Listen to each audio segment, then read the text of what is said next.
안녕하세요. 저는 1학년 4반 박효철 줄여서 효르라고 합니다. 효르라고 하면 뭐 저랑 같은 반이거나 페이스북 친구인 아이들은 알 텐데요. 그 의미는 사실 잘 모르실 거라 생각합니다. 그래서 제가 그 의미를 간단하게 설명드리고자 합니다. 두 가지 유래가 있습니다. 첫 번째, 옛날 영화인데 미션 임파서블 4를 보시면 이제 탐 크루즈가 초반에 구해내는 사람 이름이 세르게이입니다. 그래서 그 사람 이름에 제 효자를 합쳐서 효르게이가 된 것도 있고, 두 번째는 이제 여러분 토르 아시죠? 천둥의 신이라고 불리는 토르에다가 효자를 합성해서 효르가 된 것도 있습니다. 제가 왜 이 별명을 말씀드리냐면 효르라는 별명에 사실 뭐 입에 잘 붙고 친근하게 불리긴 하지만 제 모든 슬픈 사연이 들어있는 그런 별명이기 때문입니다. 그 슬픈 사연 중에서도 중학교 때 겪었던 저와 이성 친구와의 관계를 이제 저는 말씀드리려고 합니다.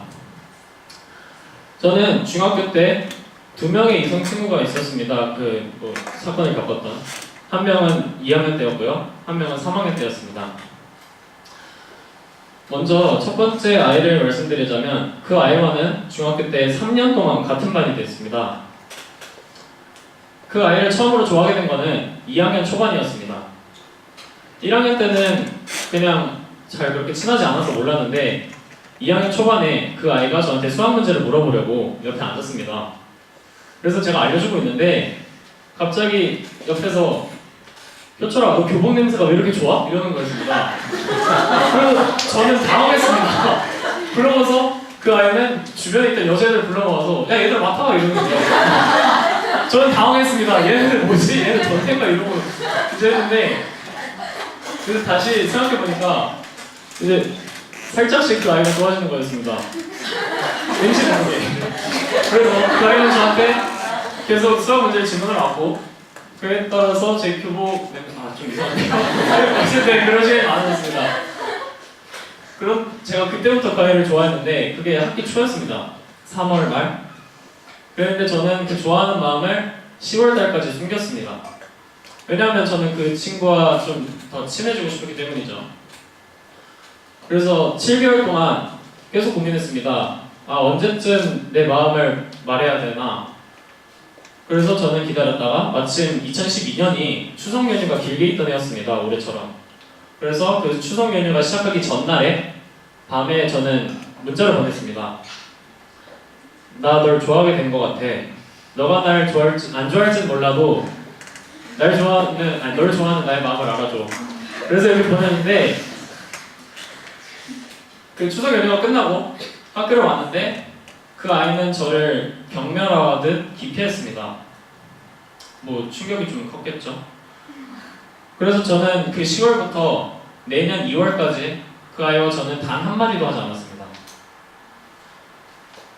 그래도 다행히 제가 3년 동안 같은 반이 됐다고 했잖아요. 그래서 다음에도 또 같은 반이 됐는데 이제 그 아이가 반이 바뀌면서 이거 생기면 어떻게 해? 라고 질문하면서 그때부터 다시 관계를 쌓아갔고 그래서 지금은 친한 친구가 아직도 연락 자주 하고 있고 그래서 2인 프로젝트 때 가장 먼저 제안했던 아이가 그 아이였는데 이제 그 아이가 제 수행평가 점수에 관여하기 싫다면서 거절을 했습니다.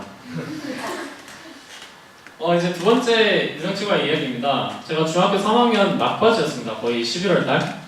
체육대회를 준비하면서 이제 저희 반끼리 춤을 췄습니다. 그래서 그 춤 연습을 하느라 한강에서 밤 9시까지 반끼리 춤 연습을 하고 그 다음에 이제 애들끼리 놀자고 하는데 갑자기 어떤 한 남자애가 얘들아 진실게임 하자 이러는 거였습니다. 남자와 여자가 한꺼번에 동시에 하는 진실게임은 전 처음 겪었습니다. 이게 무슨 진실게임이지? 라고 하면서 그래서 일단은 시작을 했습니다. 근데 마침 그 자리에 제가 진짜 좋아하지는 않았는데 딱 괜찮은 아이가 하나 있었습니다. 그래서 저는 진실게임 때 그렇게 말했습니다. 널 좋아하는 게 아니고 나는 진짜 너 괜찮다 이런 말하는데 주변 애들이 몰아가는 그런 거 있죠. 그걸 썸을 태워가지고 또 갑자기 그 친구와의 관계도 악화되었습니다. 그래서 저는 생각을 했어요. 왜 나는 맨날 이렇게 악화되는 상황만 발생되는 것인가? 다른 애들 보면 뭐 다 잘 되고 뭐 행복하고 그렇다는데 저는 그 두 사건을 겪은 이후로 이성에 대한 관심이 아예 사라졌습니다. 약간 극단적이긴 한데요. 그래서 제가 처음에 말씀드렸던 별명 중에 휴르게이가 원래는 그 뜻이 아니었는데 그 시기에 의도치 않게 그런 뜻이 돼버렸습니다. 좀 슬프죠. 그런데 제가 슬럼프를 뽑자면 그 시기라고 말할 수 있습니다. 하지만 저는 그 슬럼프를 이 하나고등학교 입시를 통과하면서 극복했는데요. 하지만 그때까지도 저는 이성에 관한 생각이 전혀 없었습니다. 그렇게 저는 이 학교를 왔고 중학교 3학년 때 마음가짐을 그대로 한 학기를 보냈습니다. 그래서 저랑 같이 기숙사 A동이었던 아이들은 좀 충격적인 모습을 보긴 했었을 텐데요. 그런데 제가 여름방학 동안 많은 고민을 했습니다. 생각해보면 나보다 더 심각한 상황을 겪었고 아니면 이런 상황을 경험해보지도 못한 아이들이 있는데 그 아이들은 지금 정상적으로 잘 살아가고 있습니다. 그런데 나는 왜 이렇게 살아가고 있는가? 그래서 그 고민을 여름방학 내내 했습니다. 그리고 개학하기 전에 저는 교훈을 얻었습니다. 이성 친구와의 관계는 절대 쉬운 것이 아니고 또 내가 편하게 다가가야 그 친구도 나랑 친하게 지낼 수 있다는 것. 그래서 그렇게 제 나름대로 힐링을 하고 2학기가 시작되었는데 대망의 2인 프로젝트가 학기 초부터 진행되더라고요. 그래서 원래 첫 번째는 그 박모 양에게 처음에 만났던 그 아이에게 제안을 했는데 거절당하고 그 다음에 저는 고민을 했습니다.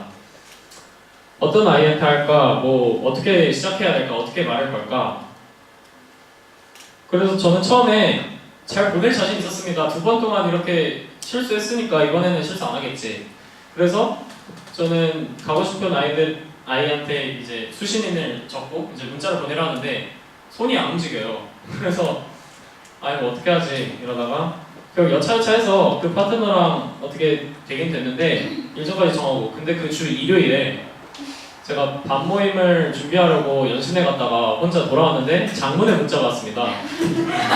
현재 파트너와는 이 프로젝트를 진행할 수 없습니다. 그래서 저는 그 문자를 받고 버스 정류장에서 그냥 웃기만 했습니다. 그런데 이 학교가 아니었으면 저는 아예 그 경험을 하지도 못했고 그래서 그것은 제 머릿속에 이성과의 추억이라는 항목에 그나마 좋은 추억, 가장 좋은 추억으로 기억됐죠. 이 얘기들을 통해서 저는 무엇을 전달을 했던 걸까요? 저는 여러분들에게 지금 아니면 사람 못하니까 살아가면서 이런 얘기를 하려는 게 아니고 제가 짚고 싶은 것은 사랑이라는 것 때문에 일어나는 사건들입니다. 옛날이든 지금이든 가끔씩 뉴스를 틀어보면 이제 남자와 여자가 서로 사랑하다가 한쪽이 배신을 해서 그에 대한 복수 때문에 살인을 저지르거나 아니면 좋지 않은 시기에 사랑이 지나쳐서 되돌아올 수 없는 길을 가는 이런 상황들. 사람들은 왜 그러는 것일까요? 사랑은요 누구에게나 있는 감정이고 누구나 그로 인해 기뻐하고 슬퍼할 수 있습니다. 하지만 사람들은 이런 생각이 있는 것 같습니다. 한 번 사는 인생 재밌게 즐기다 가야지 라면서 자신의 감정만 중요시하고 이기적인 상태로 타인에게 피해를 입히고 있습니다. 현재 여러분들을 돌아봐 주셨으면 합니다. 자기만의 생각, 자기만의 이기적인 생각 때문에 타인을 해하고 있지는 않은지 혹은 잘못된 길로 가고 있지는 않은지 만약 잘못되었다면 지금이라도 바꾸셨으면 좋겠습니다. 자신 혼자가 바뀌면 주변이 바뀔 수 있고 그 주변이 바뀌면 세상이 바뀔 수 있다는 그런 말도 있듯이 저는 여러분들이 바뀌어서 이 세상이 이제 좋아지는 방향으로 다시는 그런 사건이 없도록 이제 만들었으면 좋겠습니다. 여러분들이 변화되기를 바라면서 저희 얘기는 여기서 마치도록 하겠습니다. 감사합니다.